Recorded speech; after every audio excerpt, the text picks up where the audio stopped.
Salut! Sunt Iuliana și astăzi vom vorbi despre cum putem analiza profitabilitatea unei companii cu ajutorul componentei de controlling oferite de soluția CPM de la Senior Software. De câte ori nu v-ați dori să știți exact care este profitabilitatea fiecărei divizii de vânzare, magazin sau depozit, a fiecărui client sau chiar a fiecărui produs în parte?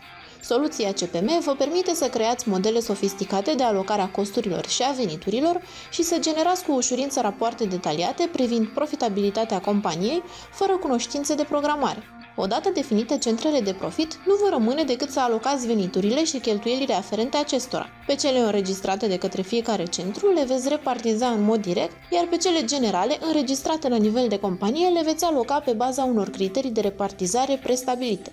Orice dimensiune de analiză din cadrul companiei dumneavoastră poate fi centru de profit, atâta timp cât puteți identifica criterii de repartizare sau reguli de alocare corectă a veniturilor și a costurilor indirecte. În următorul studiu de caz am luat exemplul unui spital și am definit ca centre de profit distincte cele 4 clinici ale acestuia. După cum bine știm, cheltuielile din cadrul unei companii sunt de două tipuri. Pe de o parte sunt cele directe, în acest caz costurile cu materialele, cu produsele farmaceutice sau cele cu personalul, iar pe de altă parte sunt cele indirecte. Acestea sunt cheltuieli generale realizate la nivel de spital care trebuie repartizate pe fiecare clinică, astfel încât să obținem o situație cât mai corectă a profitabilității. Cu ajutorul soluției CPM am creat un raport de profit și pierdere care afișează toate veniturile, cheltuielile directe și cele indirecte aferente fiecarei clinici.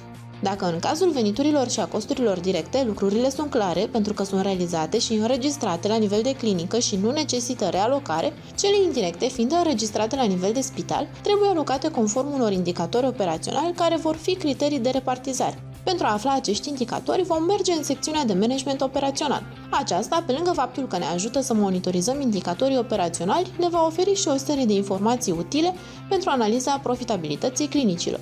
Astfel, dacă, de exemplu, trebuie să repartizăm costurile cu transportul angajaților, va trebui să aflăm numărul acestora, pe care îl regăsim în modulul operațional dedicat Departamentului de Resurse Umane.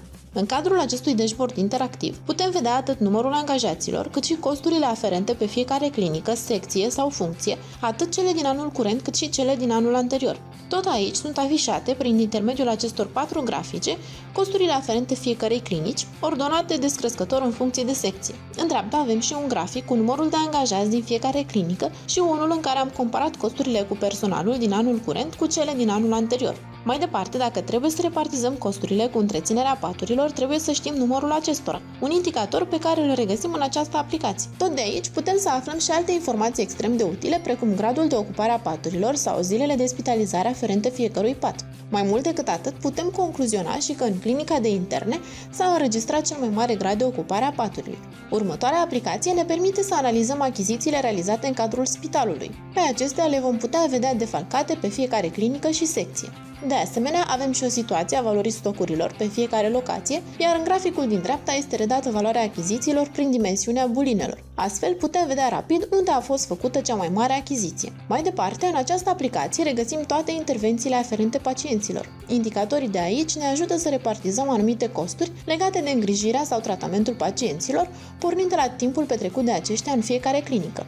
După ce am obținut indicatorii de care avem nevoie și ne-am asigurat că fiecare dintre aceștia a fost calculat corect, putem trece la repartizarea efectivă a cheltuielilor indirecte. Pornind de la obiectivele urmărite de către manageri, repartizarea anumitor cheltuieli indirecte se poate face pe baza mai multor criterii, sumele finale fiind astfel diferite în funcție de alegerea făcută. În acest exemplu, cheltuielile comune de sănătate pot fi repartizate fie în funcție de zilele de spitalizare împărțite la numărul paturilor, fie în funcție de numărul de paturi sau a numărului de pacienți. După ce am alocat cheltuielile indirecte în modul dorit, vom obține un raport complet al profitabilității pe fiecare clinică, unde putem analiza în detaliu atât cheltuielile și veniturile, cât și profitul aferent fiecăreia.